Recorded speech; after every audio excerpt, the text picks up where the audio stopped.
Hello, aspirants, and welcome back to our channel. Today we'll have the Hindu analysis dated 23rd September 2021. So, let's start today's discussion. The first article states that LG, that is the Lieutenant Governor, reviews progress of e waste park. Now, according to this article, talking of the background, it states that the Delhi Lieutenant Governor has planned to, we can say, use the e-waste in a proper way for in a productive way we can say it. So studying about the article states that Lieutenant Governor Anil Bejal on Wednesday chaired on the meeting to review the setting up of e-waste management eco park in the capital. So their plan is to establish a e-waste park. So, the facility will seek to ensure the scientific and environmental safe dismantling and reversing recycling of the e waste, disposal of the e waste. According to the government source, the meeting will be attended by the Deputy uh, Chief Minister, that is Mr. Manish Sisodia, Satendra Jain, and Gopal Rai, in addition to the senior government officials. Now, its aim is, or its main element is, 2 lakh tons of waste.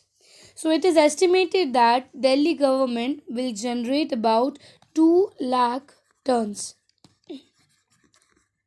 2 lakh tons of e-waste that emanates from the electrical appliances. E-waste, obviously, it states that all the electrical appliances that are not in use, that are not in use recently. So electrical appliances, electrical items, computer accessories, and many other sources, mobile phones, all the electrical equipments you can consider in that. The LG pointed out that this waste was potentially very hazardous to not only the environment but had seriously implications on human health. Obviously, because if this e-waste are being led in water में lead की मात्रा बढ़ जाना, जिसकी वजह से अरुणाचल प्रदेश में we have सौ एक ही गांव में देर वर almost 500 people who came out with the same symptom of weakness, drowsiness, then fatigue, vomiting. So that was because उनके river, वो जो main source of water है वहाँ पे रिसर्च से पता चला कि उनके वाटर में देर वॉज लीड की बहुत सारे सिम्टम्स मिले, लीड के उसमें रिमेनिंग्स मिले, जिसकी वजह से वो बीमार हुए थे. सो कहीं ना कहीं ये एनवायरनमेंट को ही नहीं e waste but it also affects a human system or the human resource also, and its sustainable disposal was required to be done at the earliest. The setting up of the park, which will be the first of its kind in the country में सबसे पहला park जो है वो ऐसा new Delhi में बनाया जाएगा, दैट वाज जिसको हम ई पार्क ई वेस्ट पार्क बोल सकते हैं, to the purpose and also provide an example for the rest of the country, the sources said. After the detailed discussion on Wednesday, it was decided that park will be set up in the time bound manner. Within a specific time, they have stated कि वो उस park का working complete करेंगे. And India के perspective में this will be the first such park which will be made on the e-waste or on the basis of E waste. So article के related question अगर आए which is the state, ठीक है, prelim point of view से SSC या civil service में आ सकता है कि विच वाज द स्टेट जहाँ पे ई पार्क बोला गया मेड ऑफ ई वेस्ट, तो दैट इज़ न्यू दिल्ली. ठीक है, कितने tons 2 lakh tons of garbage को करेंगे. अब थोड़ा सा हम पावर्स एंड फंक्शन देख लेते हैं अबाउट दी एलजी. ठीक है, एलजी भी हमारे लिए prelims and mains point of view में इंपॉर्टेंट होते हैं, उनकी फंक्शनिंग, उनको पावर कौन सा आर्टिकल देता है, क्या काम होता है उनका. सो रिसेंटली अगर हम बात करें दिस ईयर इट हैपेंड कि हमारे गवर्नर जो लेफ्टिनेंट गवर्नर ऑफ पुडुचेरी उनको चेंज किया गया था, उनको निकाला गया था प्रेसिडेंट के थ्रू, तो वो भी रीसेंट आर्टिकल था लेफ्टिनेंट गवर्नमेंट को लेके. तो पहली बात अगर हम लेफ्टिनेंट गवर्नर की बात करें तो सबसे पहली चीज़ इज़ आर्टिकल 239. आर्टिकल 239 जो है दैट प्रोवाइड्स कि यूनियन टेरिटरीज में एक ऐसा पोस्ट होगा that will be administered by the president through an proper administrator. ठीक है, मतलब प्रेसिडेंट एक प्रॉपर एडमिनिस्ट्रेटर अपॉइंट करेगा under article 239 in all the union territories. ठीक है, so lieutenant governor is the administrator, he is not an constitutional head. ये चीज़ make it clear. अगर स्टेटमेंट आया कि lieutenant governor is a constitutional head और have a constitutional body, no. सारी union territories के हमारे हेड जो है वो एग्जैक्ट हेड जो है प्रेसिडेंट ही होते हैं। For the working purpose, for the easy administrative purpose एक नया ऐसे पोस्ट बनाते हैं जिसको हम लेफ्टिनेंट गवर्नर बोलते हैं। So lieutenant governor is an administrator but not the head of that union territory or the constitutional head of the union territory. ठीक है, करेंटली इंडिया में अगर हम बात करें, इंडिया में देर आर 3 यूनियन टेरिटरीज जहाँ पे लेफ्टिनेंट गवर्नर की वर्किंग होती है। That is New Delhi, Puducherry and Andaman and Nicobar. ये 3 स्टेट्स ये 3 यूनियन टेरिटरीज है जहाँ पे लेफ्टिनेंट गवर्नर की फंक्शनिंग होती है। ठीक है, अब हमारा जो आर्टिकल था 239 जो हमें एक बताता है एडमिनिस्ट्रेटर के बारे में, उसी में आर्टिकल 239A जो है uh that was the 69th amendment. ठीक है, 69th अमेंडमेंट हमारा 1991 में हुआ था। सो 1991 में जो 69th अमेंडमेंट हुआ था उसके बाद एक स्पेशल स्टेटस दे दिया गया यूनियन टेरिटरी दिल्ली को, और कि उनको जो है NCR या फिर हम बोलते हैं national capital of Delhi designated. तो दिल्ली के जो गवर्नर है उनको प्रॉपर ऐसा टर्म दिया गया, नहीं तो पहले एडमिनिस्ट्रेटर बोला जाता था। बिकॉज ऑफ दिस अमेंडमेंट एक प्रॉपर टर्म दिया गया इनको, that is the lieutenant governor. तो पहले इस अमेंडमेंट इस रूल से पहले उनको क्या बुलाया जाता था, उनको एडमिनिस्ट्रेटर बुलाया जाता था। अब उनको क्या बुलाया जाता है, उनको लेफ्टिनेंट गवर्नर बुलाया जाता है। इनके पावर्स की अगर हम बात करें, सो इनके powers are same as the governor. ठीक है, गवर्नर्स के जो पावर्स होते हैं it is same as that of lieutenant governor, दोनों के ही एडमिनिस्ट्रेटिव पावर। ठीक है, अब गवर्नर का काम क्या क्या होता है, किसी भी अगर हम एक स्टेट की बात करें या एक यूनियन टेरिटरी की बात करें, गवर्नर का पावर क्या होगा, governor will appoint the CM, governor will appoint the state election commission chief, जो भी अपॉइंटमेंट्स होंगे वो गवर्नर करता है। सेम यूनियन टेरिटरीज में जो हमारे लेफ्टिनेंट गवर्नर होते हैं उधर के अपॉइंटमेंट वो करते हैं। ठीक है, फिर उसके बाद स्टेट के जो चांसलर होते हैं, हर स्टेट के हर यूनियन टेरिटरी के there is a chancellor, there is a position.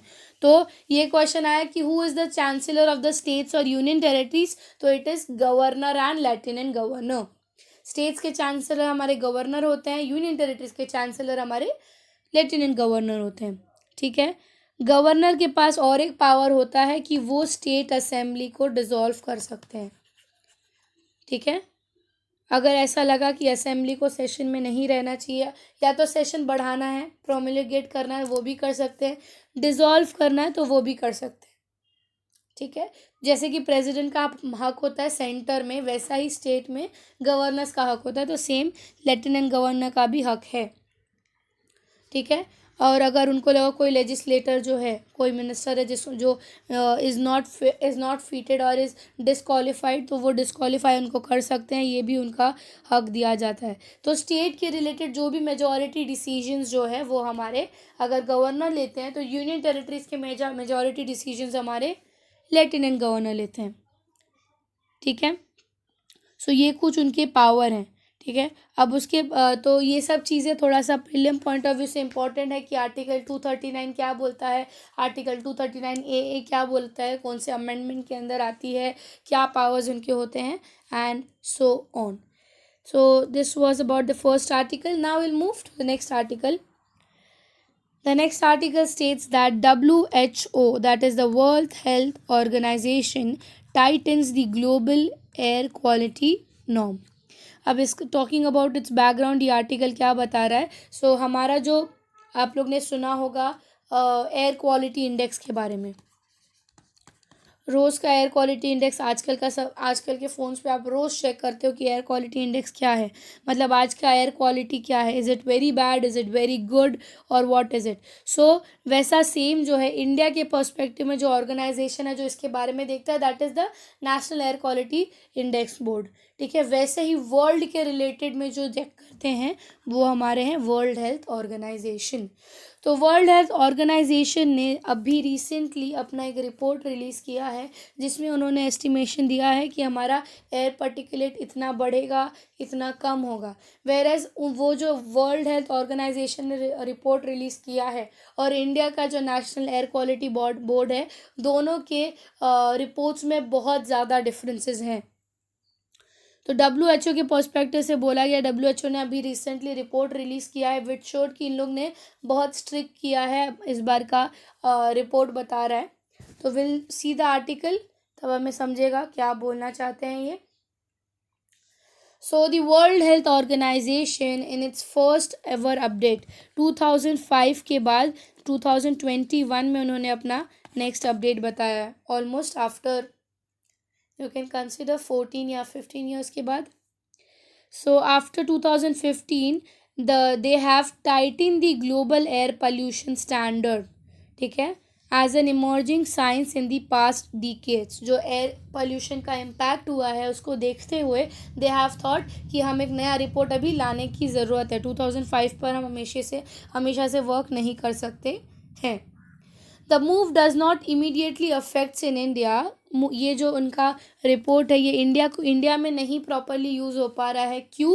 What is the reason? Because the national ambit air quality standard, national ambit air quality standard, ये जो इंडिया की बॉडी है इनका जो नॉर्म्स है, ठीक है, या इनका जो रिपोर्ट है और हमारे WHO का रिपोर्ट है उसमें आकाश पाताल का फ़र्क है। ठीक है, यहाँ पे अगर आप लोग देखोगे, पता नहीं आई डोंट नो आप लोगों को दिख रहा है कि नहीं, जो पर्टिकुलेट 2.5 को उन्होंने पहले अपडेट करके 5 किया है, इंडिया में हमारे इस बोर्ड ने उसको 40 किया है। सो 5 and 40 के बीच में कितने, there is a vast difference. So they can't meet because of this body's norm does not meet to the standard of WHO। हमारा जो national body of air quality है उन्होंने ये एम किया है कि बाय 2024 they have estimated कि by 2024 will try to reduce the air pollution by 20 to 30%, mostly concentrated in the 122 cities of India. ये एस्टिमेशन उन्होंने किया है और इसका ये जो 2024 रखा है इसका base year they have kept 2017।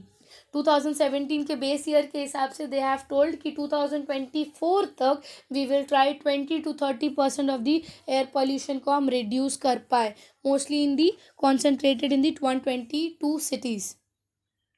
ठीक है, उसके बाद next, this will soon become the part of the policy discussion as the climate target reduces the greenhouse emission. तो उन्होंने बोला कि अगर ये पोल्यूशन कम होगा, ग्रीन हाउस एमिशन भी कम होगा। सो उस पर्सपेक्टिव से हमारा वो सेंट्रल लेवल या कंट्री लेवल भी पॉलिसी बन जाएगा इसको लेकर। ठीक है, the upper limit for PM 2.5, जो PM बोला जाता है that is the particulate matter 2.5। ऐसे अलग अलग होते हैं, एक पर्टिकुलेट मैटर 2.5 होता है, एक 2.4 होता है, पर्टिकुलेट मैटर 10 होता है, पर्टिकुलेट मैटर 24 होता है। इसका डिफरेंसेस क्या है? मतलब जो वेस्ट हैं, माइक्रो बीट्स कितने हैं, मतलब ये वेस्ट में गैसेस भी आते हैं, छोटे छोटे पार्टिकल्स भी आते हैं which is not seen by a naked eyes. ठीक है, बहुत बार। सो उसको उन्होंने डिफरेंट 4 ऐसे पार्ट्स में डिवाइड किया है। आप कभी भी ऑनलाइन या फिर अपने फ़ोन में भी एयर क्वालिटी पे क्लिक करोगे, आपको रोज़ का पर्टिकुलेट मैटर दिखेगा कि आज का 2.5 कितना है, आज का ये पर्टिकुलेट मैटर 10 कितना है, पर्टिकुलेट मैटर 24 कितना है। तो it shows on a daily basis. So proper division किया, सल्फ्रिक एसिड, नाइट्रोजन और ये सब के पर्टिकुलेट मैटर को डिवाइड किया है प्रॉपरली टू स्टडी कि हमारे पोल्यूशन में सबसे ज़्यादा कंट्रीब्यूशन कौन सा मैटर दे रहा है। So the upper limit for the annual particulate matter for 2.5 as per 2005 standard, which is now countries follow, is 10 microgram per cubic meter. 10 microgram per cubic metre measuring इससे किया जाता है, ठीक है। तो वैसे इन लोग ने सबको अलग अलग किया है, जैसे कि 2.5 को 10 किया, 10 का दिया है। देन हमारा जो नेक्स्ट है 24 आवर्स के अंदर उसको बढ़ा के दिया गया। सो कहीं ना कहीं ये जो है, क्योंकि पर्टिकुलर मैटर की अगर हम बात करें, it can severely affect the human health. आज के टाइम पे if you will see, there is a lot of case related to asthma, there is lot of case related to the coughing of people, ठीक है। बहुत जल्दी खांसी होना, बहुत अस्थमा अटैक्स आना, दिस इज़ बिकॉज हमारा एयर जो है बहुत ख़राब हो चुका है। It has actually devastated at a very large scale, ठीक है। सो टू सॉल्व इट, क्योंकि अगर आप ग्रीन हाउस एमिशन कम करोगे तभी जाके कहीं ना कहीं आपका पोल्यूशन कम होगा, पोल्यूशन कम होगा तभी एयर क्वालिटी आपका ठीक हो पाएगा। ओके, सो डैशबोर्ड में 122 सिटीज़ को इंडिया ने कंसिडर किया है, ठीक है। और WHO ने टाइट किया है, मतलब WHO ने अपने नॉर्म्स के हिसाब से उसको अलग रखा है। अगर आप यहाँ पे देखोगे, ये पहला वाला 2005 में जो रखा था और ये साल का है।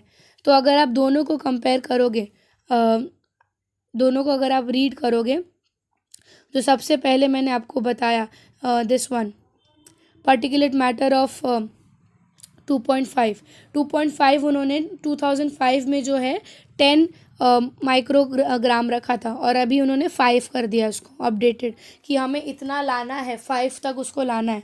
फिर पर्टिकुलेट मैटर 2.4 को 25 था, उसको 15 कर दिया। मतलब सबको ऑलमोस्ट 1/5 कम करते रहे कि हम लोग को इतने पर लाना है इसको, ठीक है। अब हम नेक्स्ट चीज़ एक आर्टिकल में देख लेते हैं अबाउट दिस बॉडी। ये जो बोर्ड है, इस प्रॉपर बोर्ड का नाम है नेशनल क्लीन एयर प्रोग्राम के अंदर ये बोर्ड आता है, ठीक है। जिसके अंदर ये एस्टिमेशन दिया है कि 122 सिटीज़ को हम लोग ये क्लीन करेंगे, या फिर ये पॉल्यूशन जो है इसको कम करेंगे। पर्टिकुलेट मैटर के बारे में अगर आप लोग को क्लियरली बताऊं, पॉल्यूशन जो होते हैं, पॉल्यूशन में it is a mixture of gas, solid particles, droplet, सबका मिक्सचर होता है, राइट। सो ये जो टर्म्स, ये जो पूरा मिक्सचर होता है उसको हम पर्टिकुलेट मैटर बोलते हैं। इट इंक्लूड सबसे पहले पर्टिकुलर मैटर 10। पर्टिकुलर मैटर 10 जो है, इसका डायामीटर या फिर इसका साइज देखें तो 10 माइक्रोमीटर या उससे छोटे पार्टिकल्स को हम पर्टिकुलेट मैटर 10 में कंसिडर करते हैं, ठीक है। फिर पर्टिकुलर मैटर 2.5 में जो है, उनका डायामीटर आप कंसिडर कर सकते हो 2.5 माइक्रोमीटर या फिर उससे भी छोटा।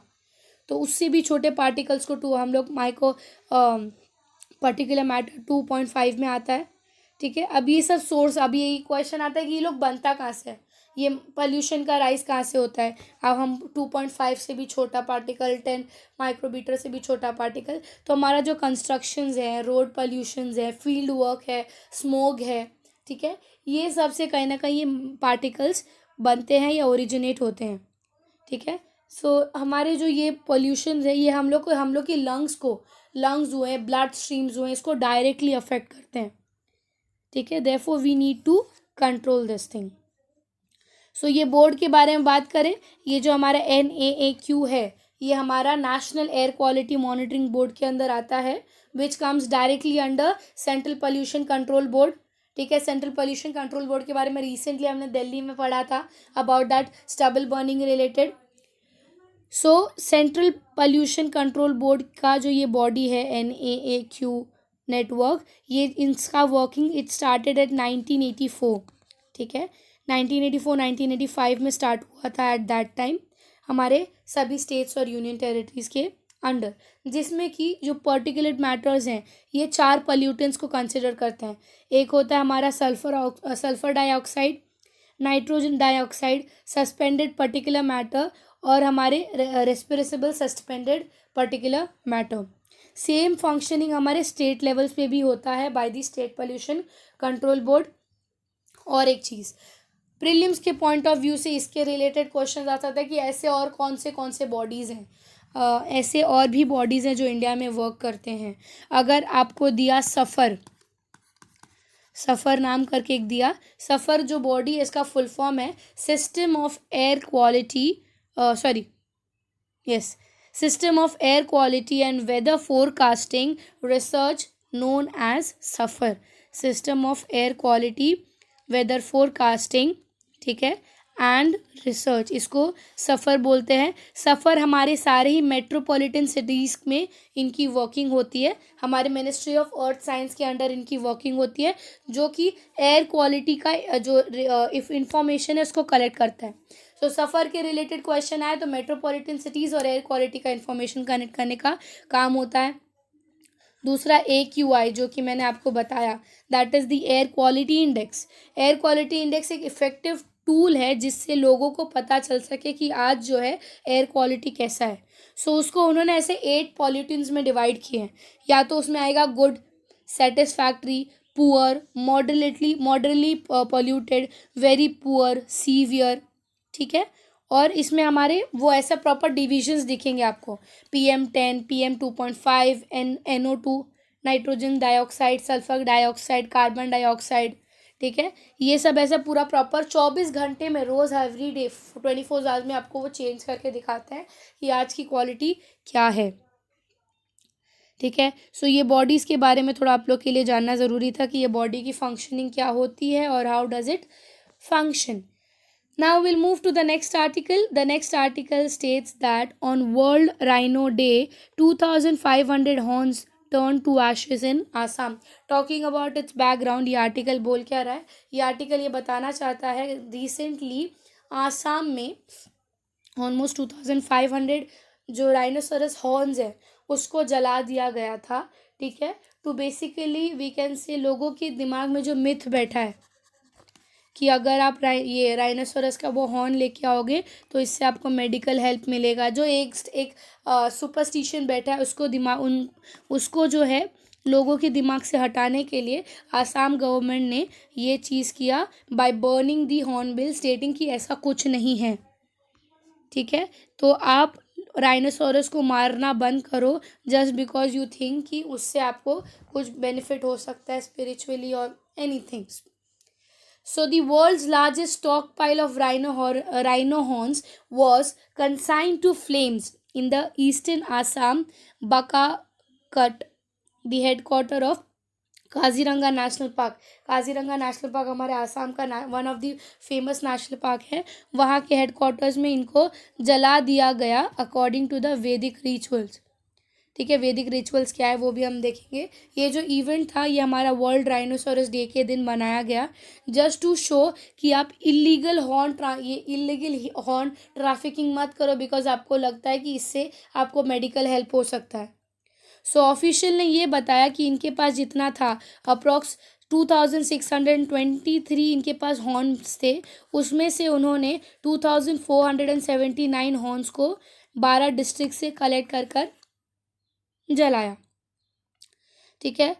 तो मतलब स्टेडियम में इनकी बर्निंग की गई थी। तो इसमें से ये जो इतने बड़े अमाउंट था इसमें से कुछ 21 जो थे वो फेक हॉर्न्स थे जो कि स्मगलिंग में पकड़े गए थे। 15 हॉर्न्स ऐसे थे that were the African horns, ठीक है, जो कि हमारे आसाम जू गुवाहाटी से लाया गया था और ऐसे अलग अलग सबको लाकर जलाया गया था, ठीक है।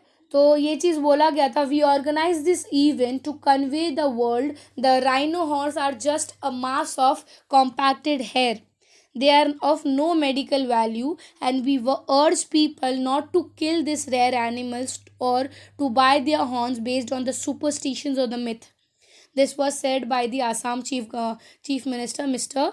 Himanta Biswa. उन्होंने ये बोला। Rhino horns are burn in Africa, ये रिचुअल यूजुअली अफ्रीका में किया जाता है बट इतने मास में जो है आज तक वहाँ पे नहीं किया गया। तो ये बोला जाता है कि कहीं ना कहीं एक गिनेस रिकॉर्ड या वर्ल्ड रिकॉर्ड बनाया गया है by burning such large number, ठीक है। एस्टिमेशन था कि जितनों को जलाया गया उसका टोटल वेट था 1,305 kgs वेट था, ठीक है। और प्रेजर्वेशन में इनके पास 131.05 kgs का प्रेजर्वेशन इनके पास रखा गया था। So the Wednesday event was the second mass burning animal body part in eastern India. Stockpile of rhino horns and elephant tusks were burned in West Bengal. सबसे पहला जो था ऐसा इवेंट 2005-2006 में किया गया था वेस्ट बंगाल में, अलीपुरंदर डिस्ट्रिक्ट में, जहाँ पे उन्होंने एलिफेंट टस्क और राइनो हॉर्न्स को जलाया था. So after that this was the second such mass event. ठीक है, अब अगर हम राइनोसोरस के बारे में देखेंगे तो थोड़ा उनका पढ़ लेते हैं कि राइनोसोरस कितने हैं वर्ल्ड में और इंडिया में क्या पाए जाते हैं, ऑल दोस थिंग. सबसे पहले अगर हम बात करें इंडिया के पर्सपेक्टिव से या फिर राइनोसोरस जो है टोटल वर्ल्ड में there are 5 different species of rhinoceros, जिसमें से सिर्फ एक इंडिया में मिलता है जिसको हम वन हॉर्न राइनो बोलते हैं. इंडिया में जो मिलता है that is one horn rhino. उसको छोड़ के जो 4 है, सबसे पहला ब्लैक राइनो. ठीक है, ब्लैक राइनो हुआ. देन वाइट राइनो, उसके बाद जावन राइनो, हमारे जावा के एरिया में, सुमात्रा जावा के एरिया में मिलता है, सो उसको जावन राइनो बोलते हैं, सुमंत्रन राइनो. ठीक है, so there are total 5 types of rhino all over the world. Asia के पर्सपेक्टिव से अगर हम देखें, एशिया में 3 स्पीशीज़ मिलते हैं. एक वाइट हॉर्न राइनो जो कि इंडिया में है, जावा राइनो और सुमात्रा राइनो. ठीक है, और जो हमारा ब्लैक राइनो है ये अफ्रीकन स्पीशीज़ है. वाइट राइनो जो है ये हमारे, आप कंसिडर कर सकते हो इनको, रिसेंटली इन पर रिसर्च किया गया था by creating an embryo for this IVF fertilisation process के लिए वाइट राइनो को यूज़ किया गया था. ये क्वेश्चन भी आ सकता है क्योंकि रिसेंट न्यूज़ में था कि कौन से टाइप ऑफ राइनो को यूज़ किया था for the fertilisation of embryo, तो that was white rhino. Javan rhino जो है, जो हमारे जावा में मिलता है इंडोनेशिया में, उसको क्रिटिकली एंडेंजर्ड में डाला गया है बाय द IUCN. और हमारा सुमात्रा राइनो जो है, ठीक है, जो कि मलेशिया में मिलता है, रिसेंटली जो सुमात्रा राइनो था उसका जो लास्ट राइनो था रिसेंटली उसका डेथ हुआ था. सो ये एक्सटिंक्ट हो चुका है हमारा सुमात्रा राइनो, क्योंकि उसका नाम आई डोंट रिमेंबर, बट पिछले साल ही वो लास्ट राइनो की मौत हुई थी. सो सुमात्रा राइनो इज़ ऑलमोस्ट ख़त्म, मलेशिया में मिलते थे वो. ठीक है, और एशिया के पर्सपेक्टिव से 3 आपको मिलेंगे. उसमें से इंडिया में जो है ये सिर्फ वन हॉर्न राइनो ही मिलता है इंडिया में.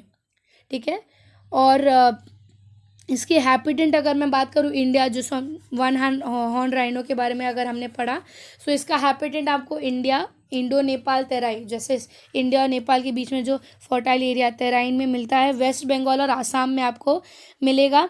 ठीक है, ये राइनोज जो यूजुअली आपको आसाम, वेस्ट बंगाल, यूपी और नेपाल के तरफ मिलेगा.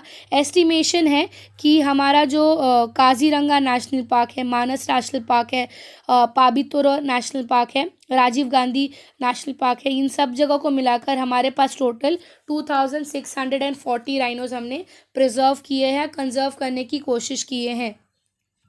इसमें से अकेला 2400 हमारे काजीरंगा नेशनल पार्क में रखा गया है. सो 2400 को छोड़कर जो है बाकी जगहों पर मिलते हैं. IUCN ने इनको वनरेबल लिस्ट में डाला है, करेंटली वनरेबल में हैं ये लोग. ठीक है, और साइट्स ने इनको अपेंडिक्स 1 में क्लासिफाई किया गया है. ठीक है, इनको कंजर्व करने के लिए हर जगह पर अलग अलग पॉलिसीज़ लाए गए हैं. जैसे कि इंडिया की बात करें तो इंडिया में 2019 में the new Delhi declaration of Asian rhinos करके एक प्रोजेक्ट लाया था टू कंजर्व देम. ठीक है, और फिर अभी करेंटली हमारा जो ministry of environment, forest and climatic change है, उन्होंने एक प्रोजेक्ट स्टार्ट किया by the name of DNA profiles for all the rhinos. ठीक है, सो उन्होंने भी एक रीसेंट प्रोजेक्ट स्टार्ट किया DNA profiles. Then proper national perspective में हमारा नेशनल राइनो कंजर्वेशन स्ट्रैटेजी चालू किया गया था 2019 में, लॉन्च किया था टू कंजर्व देम. और हमारा 2020 में एक विजन भी बना था जो कि 2005 में लॉन्च हुआ था कि बाय 2020 विल ट्राई कि हमारा जो पॉपुलेशन है इसका उसको 3000 तक ला सके काजीरंगा नेशनल पार्क में. ठीक है, काजीरंगा के बारे में मैंने आपको बताया, आसाम का one of the famous national park है. ठीक है, उसको काजीरंगा नेशनल पार्क को 1974 में नेशनल पार्क डिक्लेयर किया गया था. और वन ऑफ दी जो टाइगर रिजर्व है, highest tiger reserve Kaziranga national park में करते हैं। सो ये सब आपका इकोलॉजी के पर्सपेक्टिव से इम्पॉर्टेंट था, क्या स्पीशीज़ मिलते हैं and so on. So I hope so आज का न्यूज़ आर्टिकल आपको क्लियरली समझा होगा, and if you like the video do like and subscribe the channel. Thank you.